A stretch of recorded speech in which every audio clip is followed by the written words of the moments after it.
I'm Caroline Collins, and this is Fox 26 Crime Files. We start with a story of a man investigators call the TikTok Trickster. Earlier this month, several different agencies in states across the South were hunting him down. After finding him, we learned much more about his alleged crimes. Fox 26's Matthew Seedorf has these stories.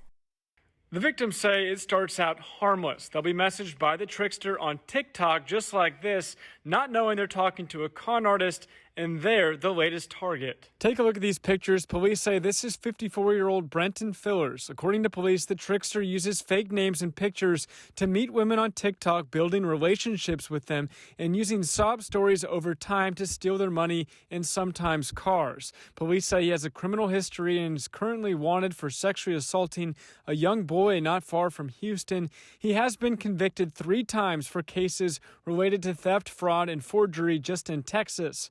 Right now, police aren't sure where he is, but think he's at it again. You know, I have no doubt in my mind that he is somewhere right now under a false name with another lady, and they have no idea that the person next to him, one, is a scam artist. He's a prolific con artist, but is also wanted for the rape of an 11-year-old boy out of Texas. And if he's got somebody right now that he's with, he's working on the next one, even the one after that. If you know anything or recognize him, call police.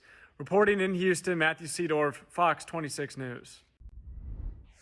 The man now known nationally as the TikTok Trickster, arrested Friday in Kentucky. He was under one of his aliases in Kentucky at the hospital. Wanted for stealing thousands of dollars from women he met on TikTok. He was still scamming women until the moment his phone was taken away. If his lips were moving, he's lying. William Riley got to know the TikTok Trickster and one of his 27 known aliases personally. When I first met him, he went by Bradley Files. Eventually falling for one of his fake stories, giving the scammer he thought was a friend $20,000. People say, man, don't you feel like an idiot? Don't you feel like a fool? And I said, well, you weren't there. You don't know what you didn't hear his story. You didn't see him break down and fall over on the couch crying because his parents had been killed and all this stuff.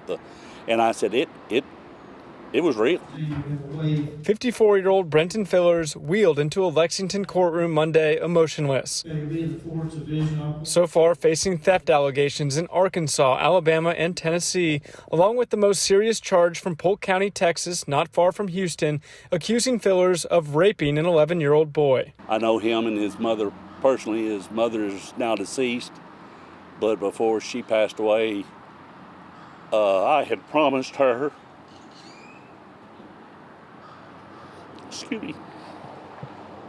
that I would do everything within my power to make sure he was found and convicted for what he did.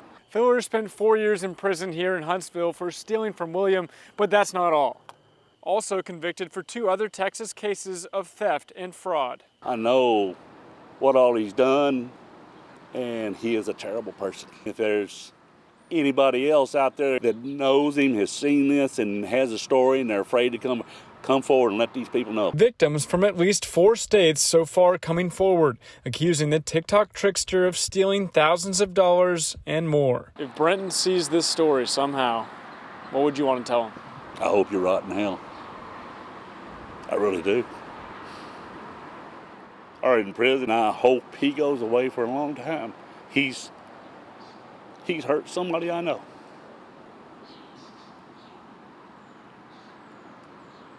And it's time for somebody to do something with him. Put him away. Because every time he gets out, he just does it again. Reporting in Polk County, Texas, Matthew Seedorf, Fox 26 News. 4 members of the Woodlands cheerleading community were caught up in a shooting outside of the Austin area. One ended up in the ICU. Fox 26's Sherman DeSalle breaks down what all happened. Yeah, this happened late Monday night outside of the Austin area. The young women were coming from the Woodlands Elite facility behind me after practicing for an important competition that's happening this weekend. One of the cheerleaders spoke on Instagram Live, addressed the entire squad tonight, and her 3 teammates and her, they would live in the Austin area. They parked their cars at a grocery store in Elgin, the carpool. She says she went to open the door of what she thought was her car, and she saw a man sitting in the passenger seat of that car. Well, after apologizing to him for pulling on the wrong car door, she says the suspect, who police have ID'd as 25-year-old Pedro Telo Rodriguez Jr., pulled out a gun and opened fire, hitting two of the women. She was grazed in the leg.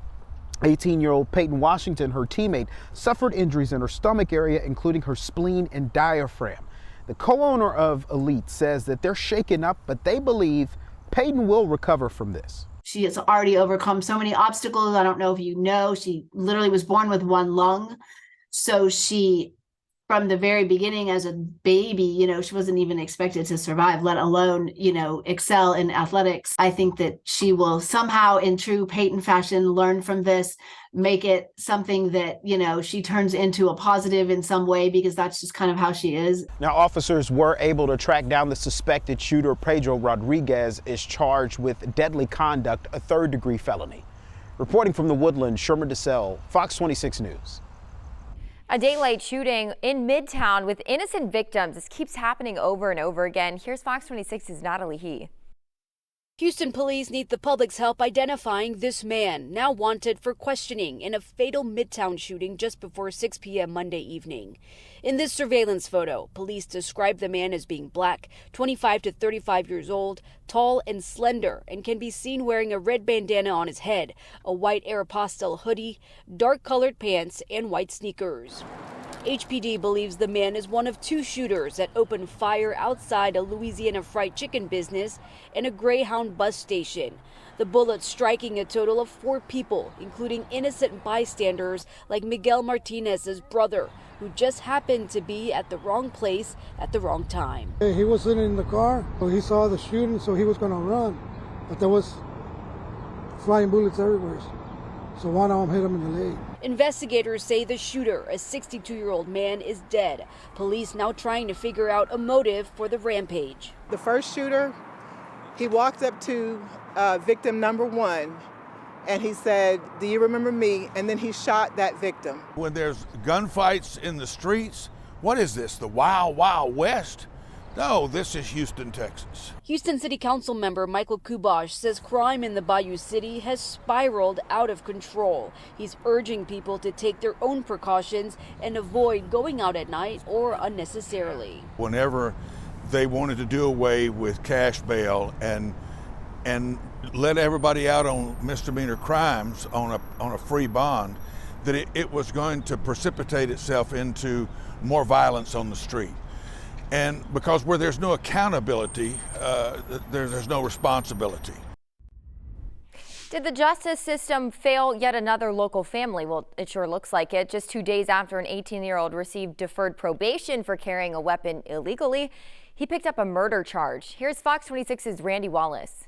4 gun charges total on a guy that just turned 18 years old. According to court documents, Dooley Blake has a thing for guns, especially machine guns. You've got a guy that has a propensity to run around the streets with guns, and who knows what he's doing with them. Is he robbing people with them? Is he terrorizing people with them? On March 9th, 337th Criminal District Court Judge Colleen Guido gave Blake a chance to have no felony conviction on his record.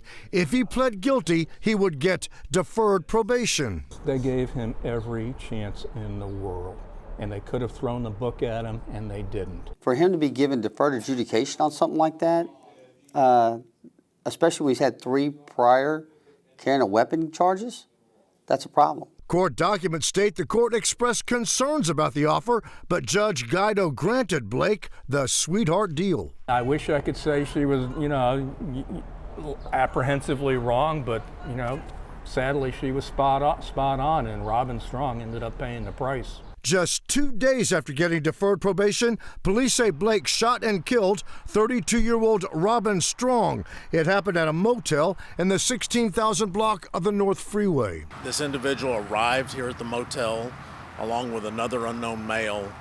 Once they arrived here, they went to one of the rooms at the motel.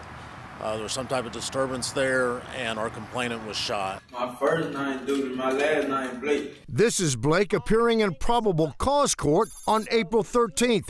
Keep in mind, Blake hasn't been charged yet with murder. The defendant was driving a car. He was stopped on traffic. The passenger got out and ran. The defendant got out and ran. The officers found a loaded Glock on the front seat, modified to be a machine gun. The defendant had 2 loaded Glock magazines in his pocket. The next day, April 14th, Blake is charged with murdering Robin Strong. Now, where are we sitting? Another innocent person dead because of the actions of our court system.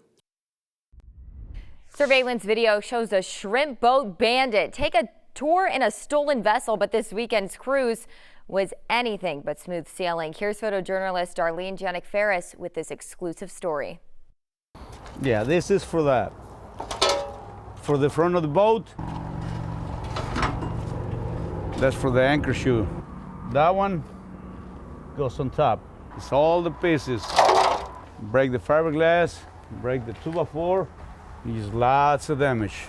Lots of damage. It was 310. I watched the video and he went back and forth with the engine until he broke the lines, take off, started going out through the boats, and he just slammed into the Bella Ray.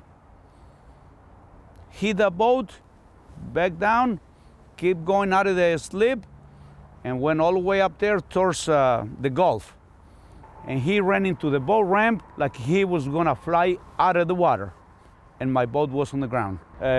It's no less than $10,000, could be up to $20,000 from damage. And what about the damage to the other one? How much damage to the other boat? Gary Terry was saying it's around 10,000. From what I seen on the videos, that some guy just came in flying to the pier and parked his car, and he just ended up going straight to my dad's boat, trying to make a living out here, and I have a baby on the way, so I don't know what's gonna happen from here. I've been shrimping for 36 years. And whoever did it, he had a big intention to destroy the way I make a living. Why? I don't know. I will love to find out why he did it.